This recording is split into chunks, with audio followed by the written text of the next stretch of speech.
Yes, guys, welcome back to the channel. Welcome back to a brand new video. Let's talk about Alexander Isak. Now, Arsenal reportedly are back in the market for Alexander Isak. He's a player that Mikel Arteta really rates a lot. And of course, Edu shares the same sentiments as well with the manager. Arsenal could be on the lookout for a striker in the summer. And Alexander Isak is strongly among the players we will be looking at. Obviously, according to Fabrizio Romano, the player is still very convinced that Newcastle is the right project for him. He would love to stay at Newcastle, and there is a small chance, a small possibility that he leaves Newcastle in the summer. It's going to take an astronomical fee. It's going to take something huge. However, again, this one of the CEOs at Newcastle said in January that there is no player without a price tag, especially in a world where you have clubs battling with FFP rules, where in a world where you have clubs dealing with financial fair play, there is always a price tag at every player, on each and every player.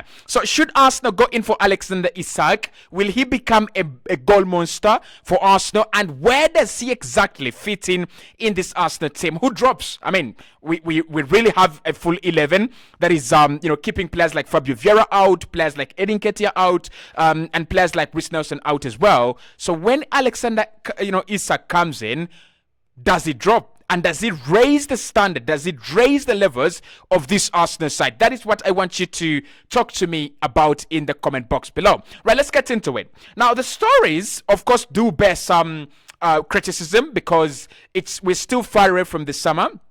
And I don't think Arsenal have really decided on who is going to be their top number 9 target. So Fabrizio Romano said that Arsenal are considering a couple of names. You have Gyökeres in there, Sesko in there, Alexander Isak now on the list as well.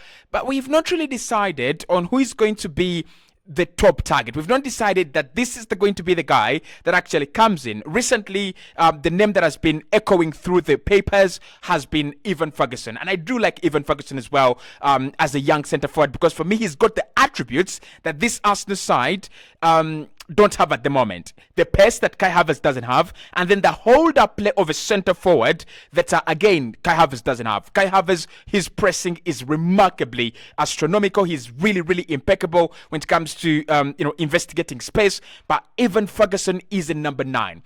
And that takes me to the first point with Alexander Isak. He is not a number 9. Now, again, listen, he's still a very young player. And according to what we have seen so far, he is going to become a really important player for Newcastle, for Arsenal, wherever he's going to be. He's going to become a really important player. He's got the flair, he's got the speed, and his footballing IQ is absolutely, absolutely insane. But he's not a number 9. I'm sorry. Unless the definition of number 9 is changing these days, which of course, happens a lot of the time, I think number 9 would be Evan Ferguson. The definition of a number 9 would be Evan Ferguson, Didier Drogba, Robin van Persie's last season at Arsenal, Adebayo. That is the kind of number 9 I thought we were looking for. And when you look at the market right now, Victor Gyökeres is a typical example.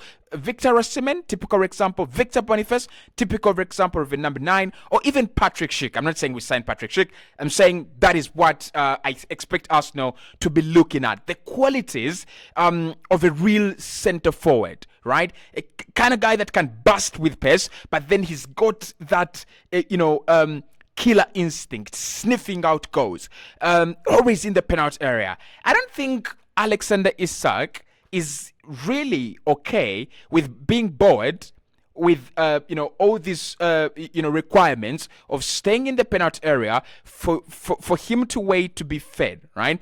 And I think that's what centre forwards, top centre forwards, get criticized about. But that's also one of the things they do very well. You don't have to run all over the pitch. You don't have to lead the counter. You don't have to lead, the midfield. You are a number 9. You're a goal scorer. You've got to wait up. And I think that is one thing that Mikel Arteta should look at. He loves the player. Edu loves the player as well. But it's the kind of guy that is going to score for you the tap-ins, right? Because that's what Arsenal lacking right now. That's what we don't have, right?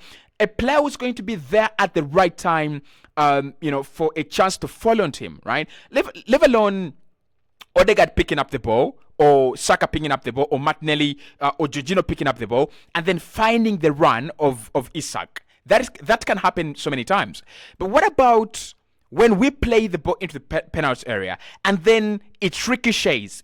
Who is going to be there to hit that ball and pounce on that ball and put it into the back of the net? That is going to be Victor Gyökeres. That is going to be Ivan Ferguson. That is going to be Benjamin Sesko. That is not Alexander Isak. So that's why that is my first point with Alexander Isak. The second point with Alexander Isak for me is the injuries and consistency. And this is, again, depending on the angle that you want to look at it, he might be injury prone, or he might be just a player who has had, two seasons or 3 seasons with small injuries, and he could bounce back like Gabriel Martinelli. Martinelli this season has been really, really, free from injuries, and that's something that we don't really associate with Martinelli a lot of the time. So with Alexander Isak, durability and reliability, is he going to be there? Of course, it doesn't have to be there every single game. But when you're a number 9, same thing when you are a goalkeeper.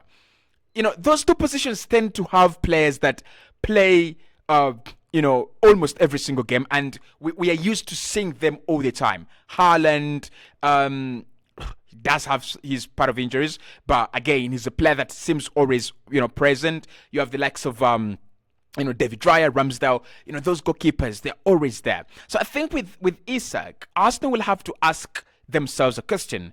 Is it too much of a risk for us to go with Alexander Isak with his injury record recently? Or is it okay? He's gonna be all right. He's eventually going to be consistent and durable. But all in all, he is a player I'll take. He's progressive, and I like that. He's having an increase in quality every single campaign. As he grows, he's getting better. And I think he's, for me, one of those strikers that are going to have the longevity effect that we have seen with players like Benzema, players like Robert Lewandowski, players like Messi, Ronaldo. I can see him as a player who's going to live long on the stage, like Zlatan Ibrahimovic career.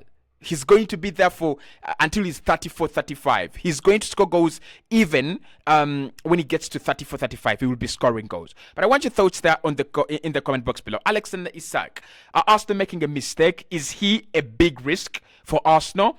And if he is a big risk, and if you don't think that he's the striker that Arsenal should be looking at, then who should Arsenal look at in the comment box below? Let's talk about that right here. You can find much of my content on the Cossy Arsenal podcast. Thank you so much for loving me and supporting and watching the content. I really, really do appreciate, of course, the comments show me that. We've done a video on Mikel Arteta's press conference reaction. It's on the Cossy Arsenal podcast. Make sure you do watch it out. I've also done a video on Arsenal's next big targets, and we've talked about wingers there, and we've also talked about strikers as well. So make sure you do watch those videos right there on Cossy Arsenal podcast or on the Cossy Arsenal podcast, depending on how you call it, and we will speak soon.